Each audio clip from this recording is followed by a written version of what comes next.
وَابْتَلُوا الْيَتَامَى حَتَّى إِذَا بَلَغُوا النِّكَاحَ، اور یتیموں کو آزماتے رہو یہاں تک کہ جب وہ نکاح کے قابل ہو جائیں۔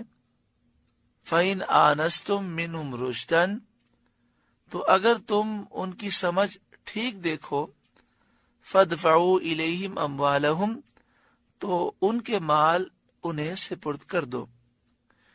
یعنی تم یہ آزماتے رہو کہ ان میں ہوشیاری، معاملہ فہمی اور مال خرچ کرنے اور سنبھالنے کی صلاحیت پیدا ہوئی ہے یا نہیں۔ تو اگر یہ تمہیں محسوس ہو کہ اب یہ اس قابل ہو گئے ہیں تو انہیں مال دے دو۔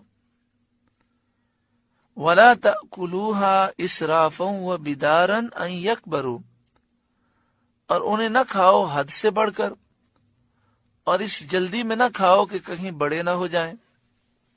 یعنی ایسا نہ کرو کہ تم اس مال کو ضائع کرنا شروع کر دو۔ قرآن مجید فرقان حمید نے تو حکم دیا کہ مال سنبھال کے رکھو، جب یہ بڑے ہو جائیں اور سمجھدار ہو جائیں تو مال دے دو۔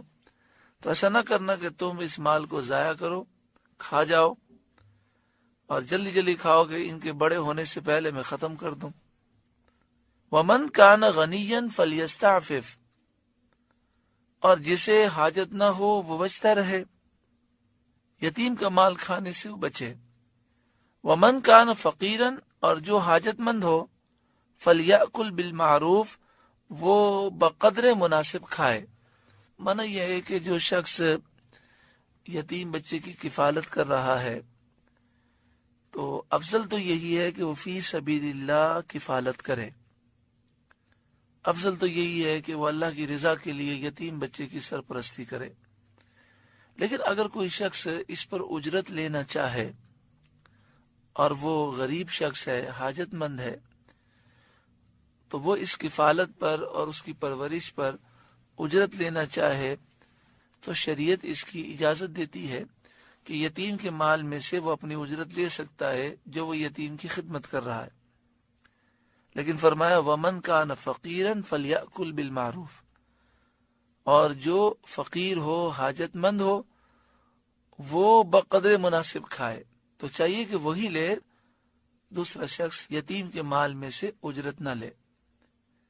فَإِذَا دَفَعْتُمْ إِلَيْهِمْ أَمْوَالَهُمْ، پھر جب تم ان کے مال انہیں سپرد کرو، فَأَشْهِدُوا عَلَيْهِمْ، تو ان پر گواہ کر لو، لوگوں کے سامنے انہیں مال دو، تاکہ کل تمہارے اوپر یہ الزام نہ آئے کہ تم نے ان کا مال کھا لیا ہے۔ وَكَفَى بِاللَّهِ حَسِيبًا، اور اللہ حساب لینے کے لیے کافی ہے۔ لِلرِّجَالِ نَصِيبٌ مِّمَّا تَرَكَ الْوَالِدَانِ وَالْأَقْرَبُونَ، مردوں کے لیے حصہ ہے اس میں سے جو ماں باپ اور رشتہ دار چھوڑ گئے۔ وَلِلنِّسَاءِ نَصِيبٌ مِّمَّا تَرَكَ الْوَالِدَانِ وَالْأَقْرَبُونَ، اور عورتوں کے لیے حصہ ہے اس میں سے جو ماں باپ اور رشتہ دار چھوڑ گئے۔ مِمَّا قَلَّ مِنْهُ أَوْ كَثُرَ، جائیداد تھوڑی ہو یا زیادہ، مال کم ہو یا زیادہ، عورتوں کا بھی حصہ ہے، مردوں کا بھی حصہ ہے۔ زمانے جاہلیت کی اس رسم کو ختم کیا گیا کہ زمانے جاہلیت میں عورتوں کو اور بچوں کو حصہ نہیں دیا جاتا تھا۔ نصیبا مفروضا، حصہ مقرر شدہ ہے، مفروضہ مقرر کیا ہوا حصہ ہے۔ اللہ تعالیٰ نے سب کے لیے حصے مقرر فرمائے ہیں۔ یہ زمانے جاہلیت کا نظام تھا کہ عورتوں کو حصہ نہ دیا جاتا، لیکن آج مسلمانوں کے بعض قبائل میں اور خاندانوں میں یہ زمانے جاہلیت کی رسم پائی جاتی ہے کہ وہ خواتین کو حصہ نہیں دیتے۔ بعض جگہ یہ رواج ہے کہ بیوہ کو حصہ نہیں دیتے، خاص طور پر اس بیوہ کو حصہ نہیں دیا جاتا کہ مرنے والے کی اولاد نہ ہو۔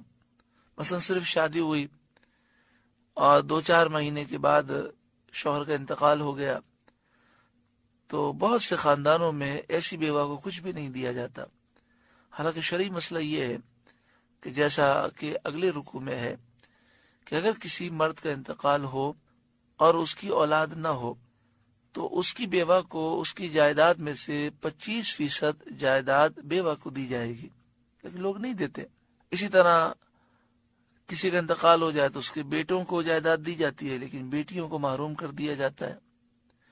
کبھی ایسا ہوتا ہے کہ کسی کا انتقال ہو جائے اور اس کی اولاد نہ ہو، اس کے ماں باپ نہ ہو، تو حصہ شرعی طور پر بھائی بہنوں کا بنتا ہے، تو بھائی جائیداد پر قبضہ کر لیتے ہیں اور بہنوں کو محروم کر دیتے ہیں۔ سب دنیا کی ہوس ہے، لالچ ہے، جس نے انسان کو دین سے دور کر دیا۔ اگر زندگی میں کبھی ایسا معاملہ ہوا ہے تو ابھی زندگی باقی ہے، جس کا حق باقی ہے اس کا حق ادا کر دیں اور معافی بھی مانگیں۔ کبھی بھی آپ کے خاندان میں، رشتہ داروں میں کبھی بھی ایسا معاملہ ہو، کسی کا انتقال ہو، تو لوگوں کو تنبیہ کریں کہ آپ صحیح طور پر جائیداد تقسیم کریں، کیونکہ حدیث پاک کے مطابق یہ ہے کہ اگر کوئی شخص ایک مسواک جتنی چیز بھی کسی کی رکھ لے تو ہو سکتا ہے یہی چیز اسے جہنم میں لے جائے۔ اس کا خیال کرنا چاہیے۔ اور بعض لوگ اپنے طور پر ہی سمجھ لیتے ہیں کہ بھئی یہ تو بڑے اچھے لوگ ہیں، ان کو جائیداد کی کیا ضرورت ہے، ہمیں پوچھنے کی بھی کیا ضرورت ہے، خود ہی وہ مال پہ قبضہ کر لیتے ہیں۔ شرعی مسئلہ یہ کہ سارا مال سامنے رکھا جائے اور ورثاء میں تقسیم کیا جائے، وارثوں کو دیا جائے۔ ہاں، اب وہ لینے سے انکار کر دے اور کہے کہ آپ یہ مال اللہ کی راہ میں دے دیں یا فلاں کو دے دیں یا آپ رکھ لیں، وہ الگ چیز ہے۔ اللہ تبارک و تعالی ہر ایک کو دنیا کی محبت سے نجات عطا فرمائے اور شریعت کے تمام معاملات کو سمجھنے کی توفیق عطا فرمائے۔